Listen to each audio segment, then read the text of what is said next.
much for your kind attention and understanding.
Mr. Ban Ki-moon အနေနဲ့ဗမာပြည်ကိုသွားပြီးတော့အမြန်ဆုံးဒေါ်အောင်ဆန်းစုကြည်ကိစ္စကိုဖြစ်နိုင်ရင်ဒီနေ့တောင်မှရပ်ပြီးတော့ရပ်တန်းနဲ့ရပ်ဖို့ကိုပြောပေးပါ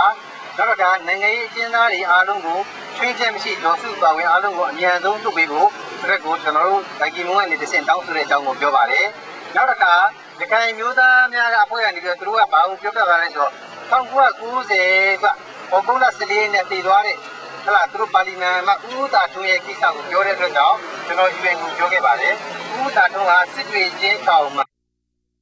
အင်ဂျင်ရှင်ပေါ့ဗျာဆေးထိုးပြီးတော့သူတို့တတ်တယ်ဆိုပြီးတော့ရခိုင်က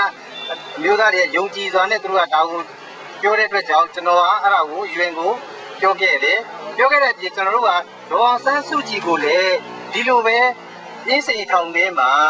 ဟာသူတို့ကလိမ္မာသောနည်းနဲ့ဟာတတ်ပြီးတော့တတ်သွားမယ်လိမ္မာသောနည်းနဲ့သေတာဆိုလို့ရှိရင်ဒေါ်ဆန်းစုကြည်အသက်ကိုသိုးရအကြောင်းကိုပြောခဲ့ပါတယ်အဲ့ဒီဟာကလည်းအလားတူပဲကျွန်တော်တို့ဒီအနေနဲ့ပေါ့နော်ဒေါ်ဆန်းစုကြည်ကိုလည်းကျွန်တော်တို့ဒီအင်းစိန်ထောင်ထဲမှာဟာ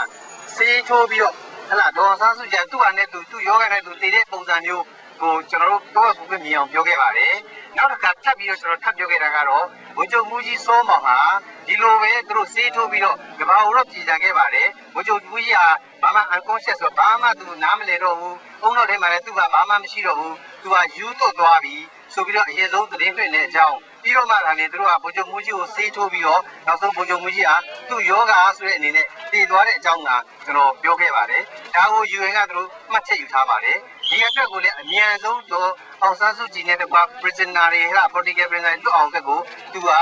ဒီ UN ရာရှိကနေပြီးတော့ကျွန်တော်တို့ရဲ့ statement တွေရောကျွန်တော်တို့ပြောဆိုတာရောကို Mr. Ban Ki-moon ရှိကိုအမြန်ဆုံးသူပြုဆောင်ပေးမယ်တန်ဃာတော်တွေပေးလိုက်တဲ့ဟာကိုလည်းအမြန်ဆုံးပြုဆောင်ပေးမယ်ဆိုတဲ့အကြောင်းကို